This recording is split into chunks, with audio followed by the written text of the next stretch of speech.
Hi folks, this is Faith Bible Chapel in Navarro, Colorado, and you can see behind me the incredible missionary board where they support all these missionaries across the world, and people can come here and get their information. So it's been a fantastic blessing to be here with a group of missions people this morning. Good morning, everyone. Just let me start off by saying, you know, when people meet an Irish person, they always say to me, top of the morning to you. People say that. I just want to give you a little insight. Nobody in Ireland says top of the morning to you. It's only actually people outside Ireland who are putting on an Irish. So just that little insight. If you ever meet an Irish person, they don't actually talk like that. But it is a privilege to be with you today. We love Jason and Cheryl and the kids, and we've known them now for several years. And Trevor. When I first met Jason, it was with Trevor. The two of them were in the UK, just over visiting a guy called Kelton, one of my friends. And so that's a real blessing. I do want to introduce Kathy, is my wife, and Jemima, my daughter, who's just videoing this for me this morning. Kathy's going to come she doesn't know she is, but she's just going to come and introduce herself, because she's the nice one of the family. She's the pleasant, of the two of us, she's the pleasant, nice, who says nice things. So really she needs to say something before I speak. All right, so come, Kathy, and just say hello. Good morning. Good morning. God bless you. This is weird. Standing in the schoolroom, it's really weird. I homeschool our children, and being in a school is sort of intimidating. But never mind, God's good, He's faithful, and He never fails. He keeps His promises, and whatever He said to you that He'll do, He is the yes and amen, and He is good, and He loves you so much. I'm not going to say very much, but I would just love to read you a psalm, because I think the Bible says it so much better than we can. I'm at Psalm 23, and it says, "The Lord is my shepherd. I shall not want. He makes me to lie down in green pastures. He leads me beside the still waters. He restores my soul. He leads me in the paths of righteousness for His name's sake." And I think that's what mission is all about. Simply being led in the paths of righteousness. Not for our sake, not even for the people's sake. It says here it's for His name's sake. And we want to give glory to His name in everything we do and say. And that's not always easy. It's not always the simple choice. It's not always the obvious choice. We want to be led in paths of righteousness for His name's sake, for His glory, for His kingdom. Even though I walk in the valley of the shadow of death, I will fear no evil. For You are with me. Your rod and Your staff, they comfort me. You prepare a table before me in the presence of my enemies. You anoint my head with oil. My cup runs over. And again, in missions work, we need to have our cup running over. Can't do it from an empty cup. You can't do it from an empty life. You have to be full of what God's putting into you. You anoint my head with oil, my cup runs over. Surely, certainly, absolutely, without doubt, goodness and mercy will follow me all the days of my life. And in one translation it says it's going to chase after me. Not just going to follow me a long way behind, it's going to chase after me until it catches up with me. Surely, goodness and mercy shall follow me all the days of my life, and I will dwell in the house of the Lord forever, in His presence, with His people, with the Holy Spirit in His presence. Just thanking God to be in His presence with you today, and the Lord bless you and keep you. Thank you. Well, in this session this morning, I just want to share my heart with you, really. I haven't planned a message to preach to you. I felt restricted in doing that. I'm a preacher, so it's getting me to shut up is the problem, not getting me to speak. That's a lot with people who stand in the pulpit. You'll understand. You know, some of you are smiling, so I know that's a common disease in Colorado as well. But I've really felt for this morning that I wanted just to share a little bit of my testimony and where God has brought me to where we are today. Just a couple of adverts before we do it. We have a newsletter. My ministry is called the Joshua Project, but it's not the Joshua Project as you would know over here. The Joshua Project in America, which works in the 1040 window, really launched exactly the same time as mine in 1995. But we have a newsletter. I've just changed the name recently to J16.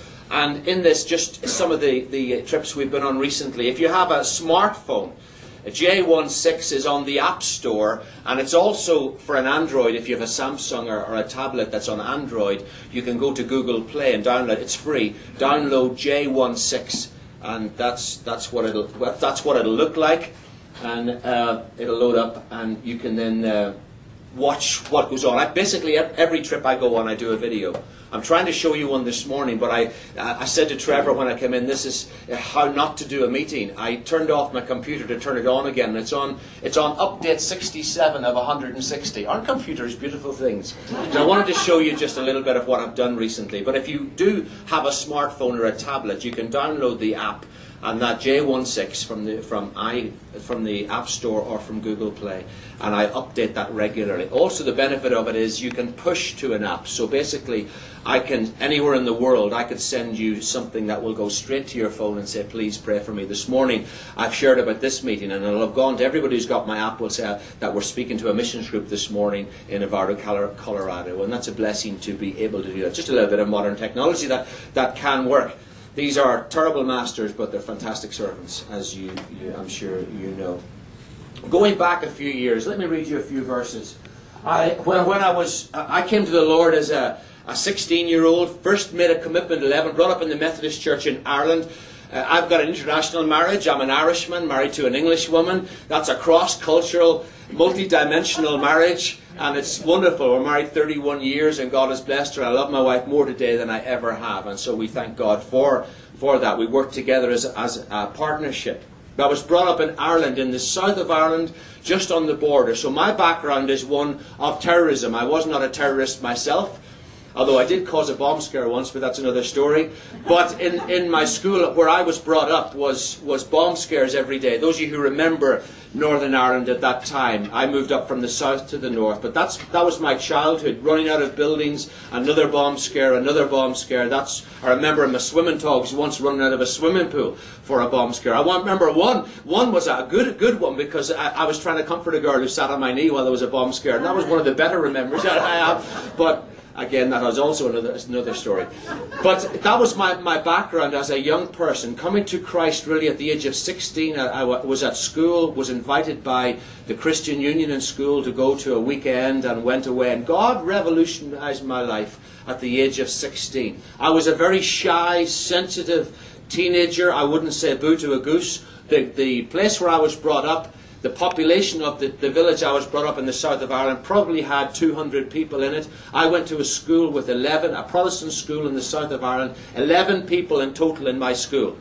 That's the way it was when I was a kid. So I was a shy, sensitive boy who would redden up if anybody pointed at me. I couldn't do anything. And so, as I'm sure you can tell, God has made some changes over the years, and He really has done that in a dynamic way. At 16, I was heading for the bank. I was good at maths, we call it in the UK, but you call it math here. And I was a year ahead always in my math, and so I was heading for the bank, to work in the bank, and I would probably be a bank manager by now, I guess, if I'd gone that way. There was a position waiting for me. That was in the day before they employed computers. They employed people, certainly in Ireland and England anyway.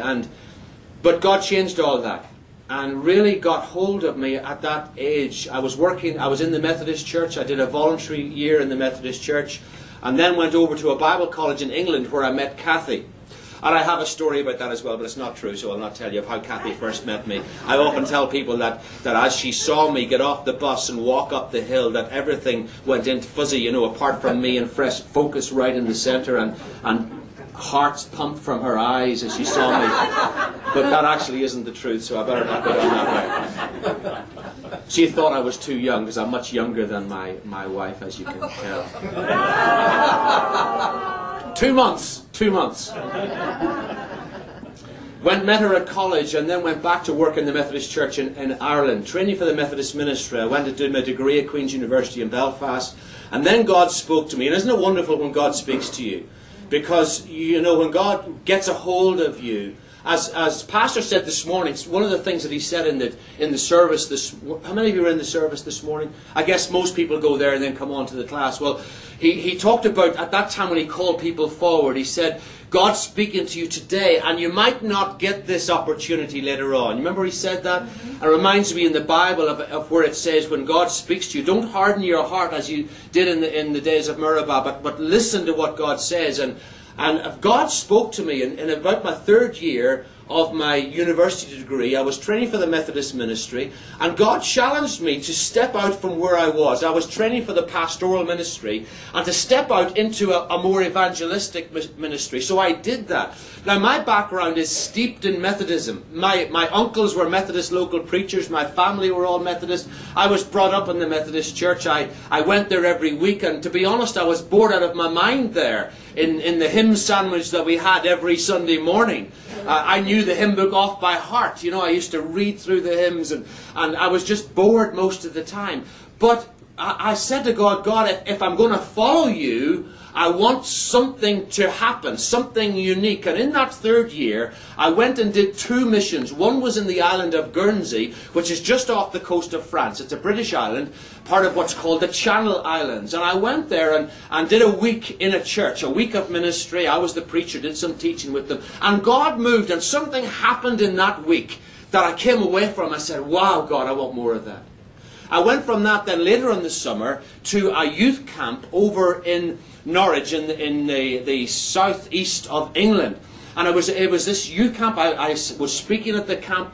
Again, something happened in the camp that I thought changed my life. I came away from it and said, God, more of that. And I said to the Lord at that time, if you can allow me to hit the mark on 2 occasions, on 2 trips, I want that to be the mark of my life. I want to be able to dedicate myself to something whereby I will hit the mark in what I do.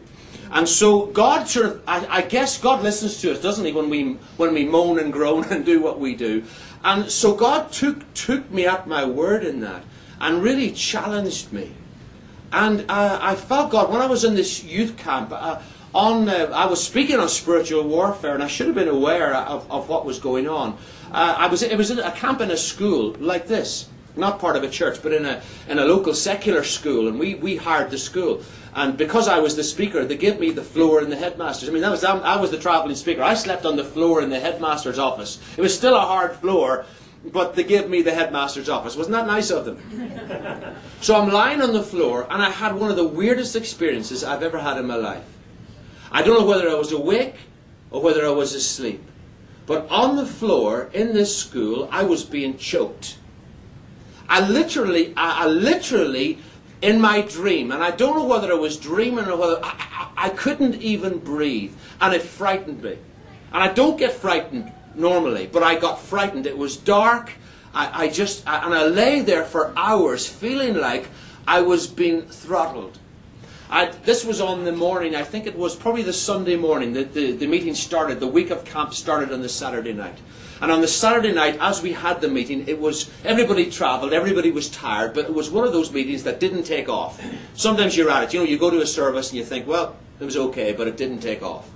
So I was lying there and I felt this choking, so I lay awake, asleep, I don't know, but I lay there thrashing on the floor all night until about 5 o'clock in the morning. I got up and I went for a walk, and I walked for hours along what's known as the Norfolk Broads. It's a river system. I just walked and walked and walked. I said, God, what's happening to me? What is happening to me? I don't like this. I'm supposed to be speaking.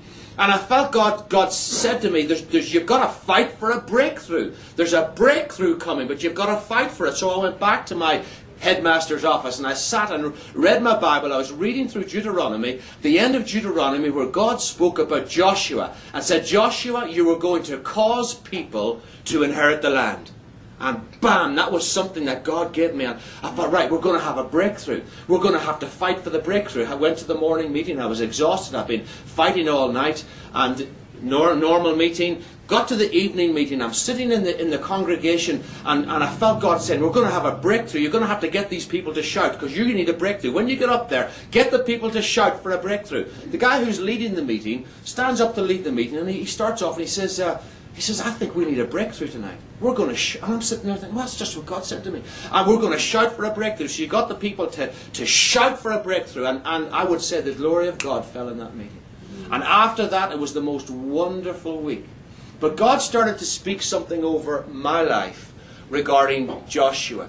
When I'd left the Methodist Church, I felt at liberty to be baptized as a believer. I felt while I was in it that I couldn't be because of what so that was, you can argue with that. That's what I felt. So I was baptized in Cathy's home church, which is up in the northeast of England. It was my father-in-law baptized me, which, let me tell you, is not a good idea, because I think I was under the water more than anybody else did. So if you're going to be baptized, don't let your father-in-law do it.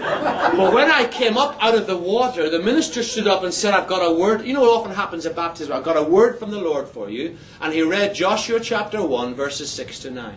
It was all about Joshua. Don't be afraid, don't be discouraged. You're going to lead people to inherit the land. Well, that's what God had said to me when I was lying on the floor, that you will cause people to inherit the land. So it got my attention. I was then working with a church in Ireland, the church I attended. We had an outreach where we had a truck in the local town, and once a week, once a fortnight, I can't remember how regularly it was, we had converted this truck into a coffee shop, and we were reaching people in the marketplace. And they were coming, and some of them were finding the Lord in this marketplace. But a man walks in one day. He was from Wales. They were travelling around Ireland praying because of the troubles, travelling around praying for peace. He came in. I'd never seen him before. I would never see him again. And he came up, he said to me, he says, could I share a word from the Lord with you? And I was brought up in the Methodist Church. I wasn't used to people saying things like that. So he sat me down, opened up the Bible, read Joshua chapter 1, the same verses. So I thought, okay, closed the door. Don't think I've ever seen him again. Went with Cathy's dad to a church over in Mallorca, which is an island in the Mediterranean, just off Spain, a Spanish island. And this young Spanish guy came up to me at the end of the meeting, and in his broken English he said, I have a word from the Lord for you. Opened up his book to Joshua chapter 1 and the same verses. Read the same verses. Now, how many of you know that started to get my attention? The Bible says out of the mouth of 2 or 3 witnesses. And so God started to speak to me from the book of Joshua. And I developed this Joshua project, which in 1995 I was working in a church. We left, when I withdrew from the Methodist Church, I felt like I was walking into a tunnel, a corridor where God closed the door, but there was no door open. So it was total darkness, and I became the black sheep of the family. If you can imagine someone stooped in Methodism and you walk away from that. I was a disappointment to everybody, total disappointment. Because in the Methodist Church at that time, Cathy and I used to run we helped run the children's department, which was for the whole island of Ireland, and so we were well known at that time. So to withdraw from that, I became a disappointment. And that was hard to cope with. Because as people, we want to please people. So all of a sudden I had disappointed everybody. But I knew I hadn't disappointed God. So we moved over to England. A pastor said, come if you want, base yourself in our church. And gave us the roof of somebody's house we lived in. They paid my rent in a loft. And we lived in that loft and travelled from there. God started to work in our lives and started to open up doors. Started to open up particularly the mission field. I developed this course which I called the Joshua Project, to release people into ministry. I found at that time the most boring people in the church were those who were the age 23 and over. For me, you see, the most active people in Britain in a church are the teenagers and the retired folk. And taking a scan of the age this morning, I would say that's the same over here. Is that the most partly when people are retired they have more time, but what happens is people in their 20s, they get married, they have children, suddenly life stops. It's more important to get a car, get a home, get everything else, and so the kingdom goes into the background. And so I developed this course to try and help people to discover what their ministry is. And so if you're to ask me what my ministry was, it's helping to release people into their ministry. So leading people to inherit the land is what I say for our ministry. So we developed this course, we started to travel, went to the Philippines on one trip. My theory of going to the Philippines was very simple. I had no money, I had no support. So when this was before I moved to England, when I was in Ireland, I couldn't afford to go to England, so I was challenged to go to the Philippines. Now the Philippines is a long way further than England, but I couldn't afford to go to England. So I may as well have not been able to afford to go to the Philippines as I was to not being able to afford to go to England. So I decided to go to the Philippines. That is the same logic I use today. Now that might seem total nonsense to you, and to those with a business mind, it is nonsense. But that is exactly why I did what I did and why I travel the world today. I decided that if I can't afford to do this and I can't afford to do that, well then God's going to have to provide whichever one it is. So let's go to that one. And that's the reason why I do what I do. And God opened up the Philippines to us. And in 1998 I went to Ghana. I'm in an organisation called International Gospel Outreach, of which I'm the president at this moment in time. Started in 1967, started by God. 7 men came together with their families, with their wives, and they were, in the time when the traditional church, speaking in tongues, the gifts of the Spirit was frowned upon. Then there was a charismatic move, and I suppose today in England, if you went into an Anglican church or a Methodist church or a Baptist church or a Pentecostal church or a free church, you would hear people speaking in tongues. It's not the odd thing that it used to be then, but it was in the 60s. So these people came together to encourage one another, and that's the organisation where Trevor and Jason came along to, and it's the organisation that I head up today. And I went out to Ghana, we have members all over the world, to meet one of my friends in Ghana. And God started to open up Ghana to me. And so sharing this morning, I'm just sharing testimony of what God's been doing with Kathy and I. He's been opening up situations, and I haven't had to do much about it. Just say yes. So I went along to Ghana, visiting in 1998. The reason why I went was the guy I work with is called Pastor Osmond. Pastor Osmond was at a conference, and I don't know who this person was. Pastor Osmond was at a conference in Africa, and he broke down. Or no, he didn't break down. Another guy broke down, a white guy. A white guy broke down somewhere at the conference he was at. He stopped to help him push his car. He pushes his car to a garage. The white guy says to him, "You should join IGO." This is in Africa. IGO had never been to Ghana. Doesn't see the guy again. He contacts us, joins IGO. This guy was a Muslim. And he was in the mosque. And one day in the mosque, a man in white walks into the middle of the mosque, and he's holding a book. And he describes him in shining apparel. That's the way he describes it. And in the mosque, he goes into this vision in the mosque. And at the end of it, he goes to the imams and says, "What's going on? I don't understand what's happening to me." They try to cast the devil out of him. Interesting what goes on in mosques. But his mother said to him, "That's Jesus." His mother was a Christian, his father wasn't. "That's Jesus coming and speaking to you." And he found the Lord in that. And he's the guy that I work with in West Africa. So he called us. We went over just to visit, and I've been going there probably once, sometimes twice a year since 1998. Met a guy and I went to a Full Gospel. Do you have Full Gospel Businessmen's Fellowship International over here? Met a guy who was there. Went to a Parliament meeting. They invited me back to go and visit some MPs who know the Lord, and that started a whole journey of leading a parliamentary. I work with the Parliamentary Christian Fellowship, so we've been doing it each January. Next year it's going to be in July, and I've just hosted a parliamentary breakfast in January. It was January, I don't remember. It all floats into the same March, maybe it was this year, where we've Christian MPs who come together, and I meet them in Parliament and bring the word of the Lord to Parliament, which is a tremendous privilege. This is a little guy from Black Lion who wouldn't stand and say boo to a goose, but God has given me the opportunity to speak to 20 million people in Ghana. What a privilege that is. But it's got nothing to do with this idiot standing here. I'm a dressed up worm. But God is the Lord of all, who will open doors for us. Met a guy in Kumasi in Ghana one day who said, "Would you come to the Ivory Coast?" God had spoken to him and had the most amazing experience with Solomon. So I went to the Ivory Coast. British people couldn't go there because there's a war going on in the Ivory Coast. And so I thought, well, I can go. I'm an Irishman. I've got 2 passports. So I went on my Irish passport. Curfew, 6 o'clock at night. You had to run to your hotel. But God moved in that place. And God spoke to a lady in our organisation called Pastor Rose, this lady, and she has a tremendous prophetic ministry. And God spoke to her about how knowing nothing, how God was going to open up this Garden of Eden in the Ivory Coast to Solomon. And he's going to work with the prostitutes and the girls. She knew nothing about how he's working with the prostitutes and bringing them in and seeing them recycle. So it's been a walk with God where God has started to move bit by bit. Went to Ethiopia several years ago, invited with one of my IGO members to work in the prisons. And working in the prisons is in Ethiopia is a harrowing thing. First time I walked into a prison, they were racked 3 high. So walking into this room, a room this size, you would have probably 300 prisoners. So going into this room, there's no room for all of them, so there were several were tied to the bed so they wouldn't fall in the night. No toilets, they're given a plastic bag and that has everything in it that you need, or you fill it before the morning comes.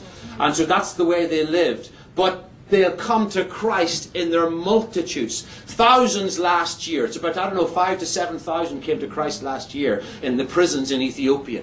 So there's a move of God there that is working in a tremendous way. But then God opened up the churches and the leadership. And so each February I host a conference with 100 leaders in Addis Ababa. It'll be in Addis Ababa this year. And just God has opened up leadership to speak to them. But it's been a walking with them bit by bit by bit. Just walking through the doors that God has opened.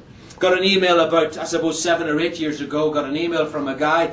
My father-in-law, who was the head, who ran the organisation, went to be with the Lord just 2 years ago.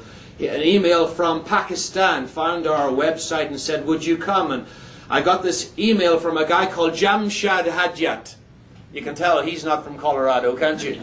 Jamshad Hajjat wrote to me and said, I've seen you on the internet, would you come? And you'll know what it's like, those of you who work in the mission field, you know that there's a lot of you'll get emails from everybody and not all of them are genuine. But there is the witness of the Spirit that sometimes you just know that you've got to hold back hitting the delete button. And how many of you know what I'm talking about? There's sometimes when you know God is in this thing. And so for about 6 months I emailed back and forward to Jamshad and he said, would you come? Now, he's from Lahore, where I know you have involved with a ministry here. And so I said, okay, I'll come. I went on my own and flew into Lahore, and I have to say it was an interesting experience because I'd never been to Pakistan before. Flew into this place where I thought maybe they'll have a big banner saying, welcome Reverend Kingsley Armstrong. There was nothing, I couldn't see a thing. All I saw was, welcome to the Islamic Republic of Pakistan. I never felt more unwelcome in all my life as I walked in there, and I stood in the where you get your, everybody's Islamic all around me here, and I'm sitting there thinking, where do I go now? And I saw this little bit of paper. It was a little bit of paper with my name on it. But what happened next freaked me out, because this guy came to me and he was holding a bunch of flowers. And there's a couple of, one of them took my baggage, I was fine. So there's a guy holding a bunch of flowers, and then he held my hand. And he didn't actually just hold my hand, he interlinked, the way you do with your wife or with your love heart, you interlink fingers. So I'm walking out of Lahore International Airport, linked fingers with this guy holding a bunch of flowers in this hand. And I'm thinking, yippee-doo-dah, where am I going? Blood is red in Ireland. It's not a flavour of pink. I'm not sure I don't go down that line. You understand what I'm talking about? I thought, my goodness, this guy's freaking me out. But anyway, went along, and that's just their culture. They'll sing in the middle of nowhere. The guy will turn to me and he'll go, and I'm thinking, what do I look at next? But they love Jesus with a passion. No white guys.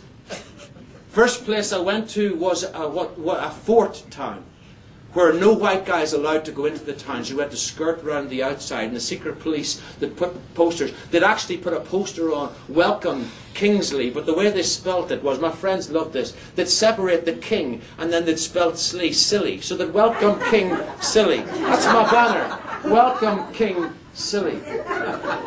But that was the first time I was in a meeting where 1,000 people stood to give their hearts to Jesus. And I thought, they can call me anything they like. They can hold their hands with me. They can kiss me on the cheek. That's as far as it goes. But that's fine. They can give me pink pajamas. I don't care. But if 1,000 people come to Christ, then we'll do whatever it takes. And so God opened up Pakistan in a tremendous way. I was there last year. And since September the 11th, let me tell you this. Since September the 11th, 9/11 happened here in your nation. The Americans became afraid to go to Pakistan. So I flew to Pakistan over the last couple of years. I get to Dubai, fly through Dubai. And when I went from, British people are too, go from Manchester to Dubai, went in one of these new double-decker planes. It was absolutely fantastic. Get to Dubai, the airport, and so I'm getting out of this plane where everybody's going on holiday. Then I get to a 777 that's taken me to Karachi. And when I get to that place, I'm sitting in the back part of the plane, And there's about 100 seats in the back part of a 777. And there's about 12 people, I counted around, about 12 people, all from Pakistan and me. And I thought, dear Lord, where are the missionaries? Where are they? And what's happened since 9/11 is people, and particularly Americans are the bravest people in the world, but they've stopped going to Pakistan. And yet the people that I visit there love America. Well, the guy that I work with has 2 little boys. He calls one Benny Hinn and the other one Reinhard Bonnke. That's his 2 children. Had a picture of George W. Bush on his computer. But says, why will they not come? And I went on this empty plane to Karachi. When you get to Karachi, I had some wonderful meetings. Except one of the guys that I was with, I was in a more outside Karachi. After I left, he was stopped by the Taliban. Said, "You don't leave, we're going to kill you and your family." 5 teenage kids. He's now living in Thailand. There are 5,000 people. I don't know what the numbers is today. But there are 5,000 people. As of about 6 months ago, living in Thailand, who were en route to here or Denmark or the UK, who've had to flee for their lives because they were told that they'll be killed. And I was sitting with MJ, I call him Muslim John, this young man who just radical for Jesus, pulling the churches together. And I was sitting in the hotel with him, and God started to speak to us that we wanted to help the people. The average Christian in Pakistan, in Karachi, feels persecuted, because they are persecuted. If they go for a job, if a Muslim with even less qualifications goes for the same job, they will get the job. And so they feel persecuted. And so we sat together and said, we need to help these people in Pakistan. So we decided to have a conference last year. We'd do it this year. I don't go there every year because it's so expensive. Those of you in the mission field know that when you go to these places, you've got to fund everything. You've got to pay for everything. When I go to Pakistan, I have to stay now in a good hotel. I used to be able to stay in a home, not any longer. It's got too dangerous, not only for me, but I put them in danger if they see a white guy going into their home. So now I have to stay in a hotel, and it has to be a good hotel with security. And I can't go any longer to a lady's house who spent all day cooking a meal for me. I'm not allowed to go there any longer because it puts them in danger. So you've got the hotel, I've got to pay for the chairs, I've got to hire the buses to get them there. That's just life on the mission field in these places. And so we felt we wanted to do something for these people, not only the pastors and leaders, but actually Christian leaders in Pakistan, solicitors, lawyers, people who are teachers, people who work in security, those who are Christians who feel like the world has forgotten them. And so we felt we wanted to run a conference. We decided we'd do it for 500. In the end, 700 came. But it was 500, which is the video that if you go on my app, J16, you'll find it in there. Or on the website. I've got a website that's on the back of this. You'll find it as well. But we decided we wanted to run this conference for them. And I just want to share this with you so that those of you who feel like God's calling you to do something, just to show you what God can do. When we sat together, my ministry is by faith. I'm not supported by a church. It's a ministry by faith. But last year, God started to speak to me about doing this.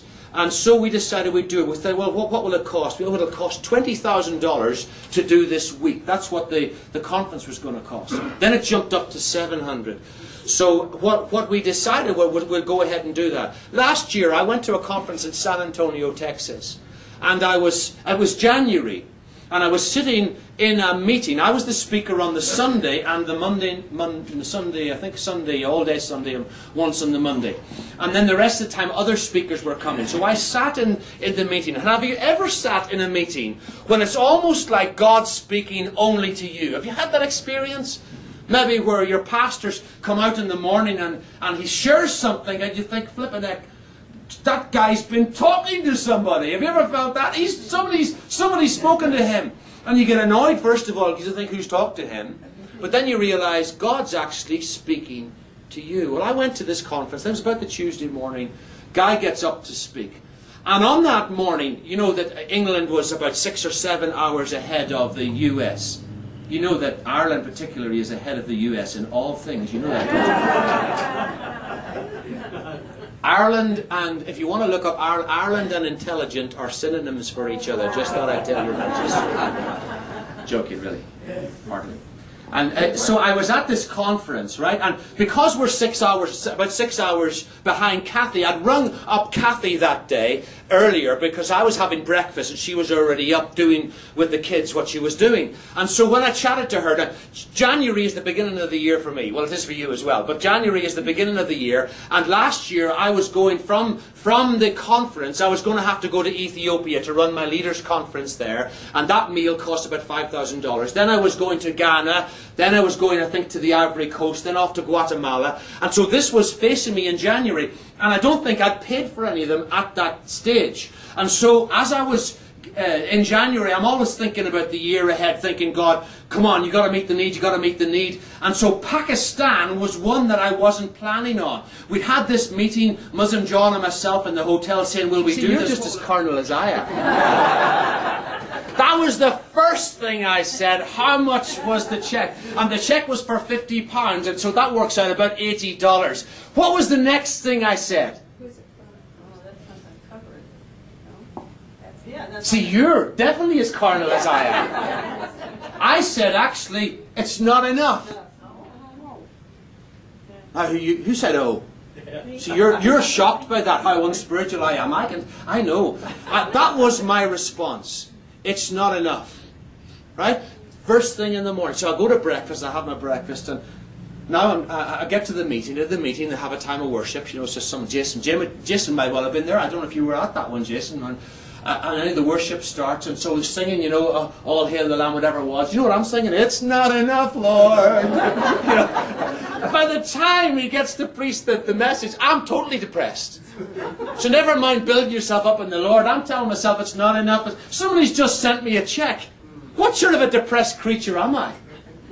It's not enough. Now, in context of the thousands that I needed, now I didn't know about Pakistan. This was before the whole thing in Pakistan. So God's trying to get hold of me here. So in the context of what I was going to have to pay, sure, it probably wasn't enough. But that was my first response. It's not enough, Lord.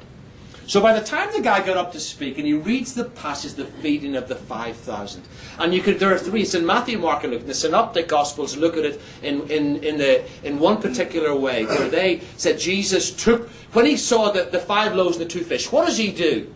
What does Jesus do? I would have done one of two things.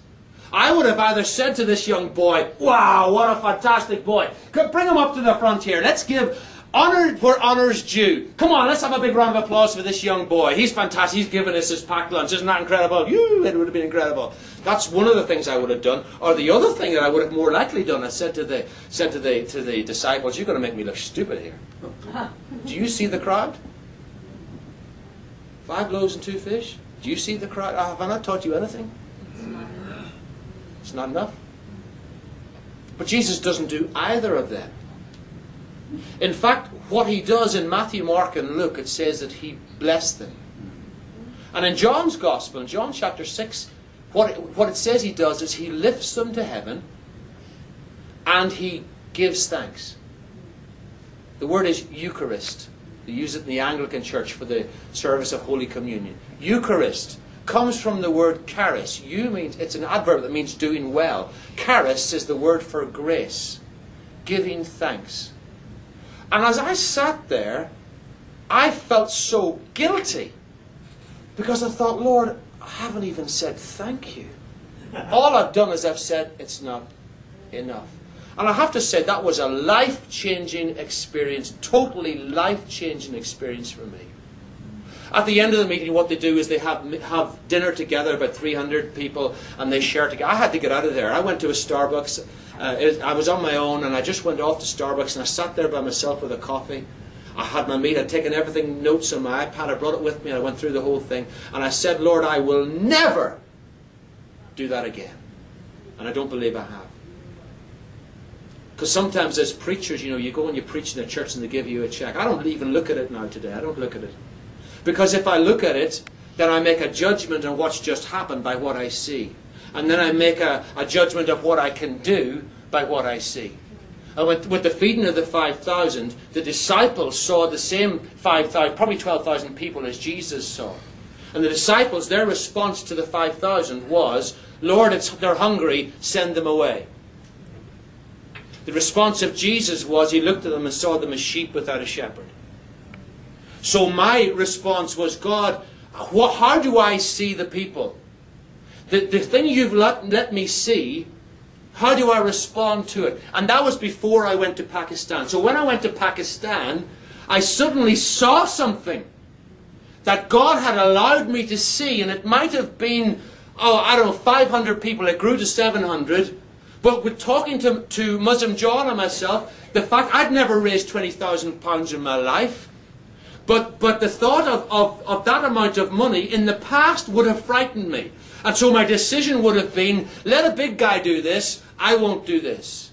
Let some other organisation that can afford it do this, but I can't do this. Because I'm already doing the things I'm doing, and I'm doing enough. I was already booked to go to Guatemala, Ghana, the Ivory Coast, wherever it happened to be. This was added on as an extra. But God had allowed me to see it. And I learned a lesson that morning. Whatever God allows you to see, He will provide for. There will always be 5 loaves and 2 fish somewhere. It might be around the corner, it might be here, it might be there. But there will always be 5 loaves and 2 fish waiting to fund what God allows you to see. And I said, God, I won't do that again. And so what I said to MJ, come on, guy, we're going to go for that. We're going to go for that. So I started to say thank you. I said, God, this need is met. I have nothing, by the way. I have nothing. God, this need is met. I'm not even going to ask you for it. I'm not going to ask at church for it. Now, I had put it in my newsletter what I was going to do. But I didn't ask anybody for it. I wasn't going to do this. I was saying, but I said to churches where I preach this, I said, this is my testimony. One of 2 things will happen. I'll either be in prison or God is going to meet this need. But they knew I was joking. God will meet the need. And I've said that publicly. God will meet the need. Came over then in January this year, and different people happened. I said one thing to God, please do me a favour though, Lord. Please do me a favour. You know, sometimes God meets your need at the last minute. I said, please, for the sake of my heart, and for the sake of my family, I don't want to be this lastminute.com. I'd really like it to be, or to be trendy here this morning, hashtag last minute. I want to be just this with plenty of there's no, I said, God, I think I've learned my lesson. So in January this year, I came over here. I went to a small church in Texas, and the guy, there's about 40 people, I suppose, in the church. And the guy came to me afterwards and he said, you know, our people's hearts, they just love to give. And they wrote me a check for, it was about $11,500, just in one meeting of 40-something people.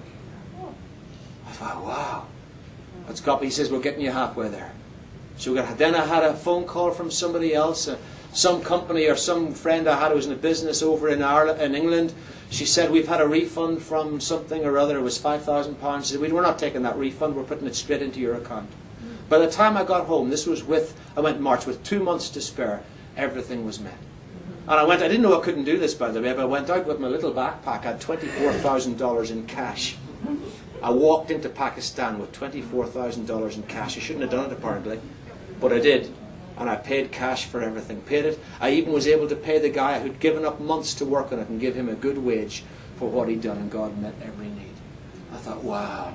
And I sat with the people in Pakistan. My theme was rewriting the story. I'm going to be talking about that on Wednesday morning probably, or Wednesday night. And God showed me we can rewrite the story, which is God's story from the beginning. And so what we did in Pakistan, we said, okay, the devil's had enough of this place. We got the leaders together. We put a full stop over what was happening. People from all across the community, with people from security, people from finance, people from different areas. And together we declared this country belongs to Jesus.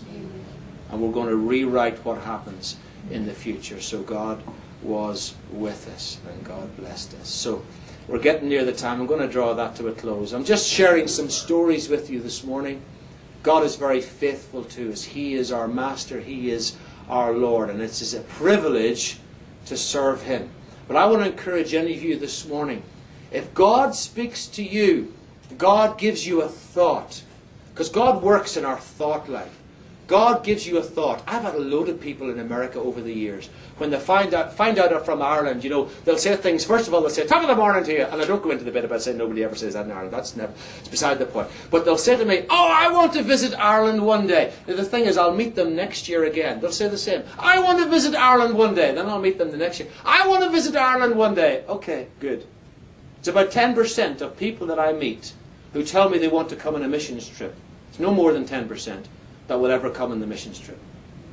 Because sometimes people say, well, I'll just wait until God provides. I've never had... That was the first time in going to Pakistan. But I'd already committed. I'd already bought my flight.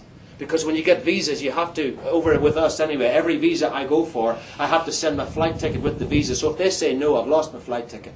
That's the way it works. So I was already committed to going. But I never have, very, very rarely have the needs met before I go. And I say to people, don't tell me what you're going to do. If God wants you to go and visit a missionary, you know the missionaries, you've got loads. I know Russ Fraze, by the way. Russ was going to come with me to Pakistan. And Russ, he just couldn't get the visa. It's hard for Americans to get into Pakistan. His visa was refused. That's the reason. I was so disappointed because I wanted Russ with me. I really did, because I wanted him to share the speaking. I ended up doing it most of it myself. But because he's such a good man. But you've got so many good missionaries here. I want to encourage you, every one of you here in this place, every single one, over the next year, say to God, God, give me an opportunity to go with a missionary and visit a mission field. And don't say, I can't afford it, my health's not good enough, circumstances don't match in. Just allow God to let you to see it.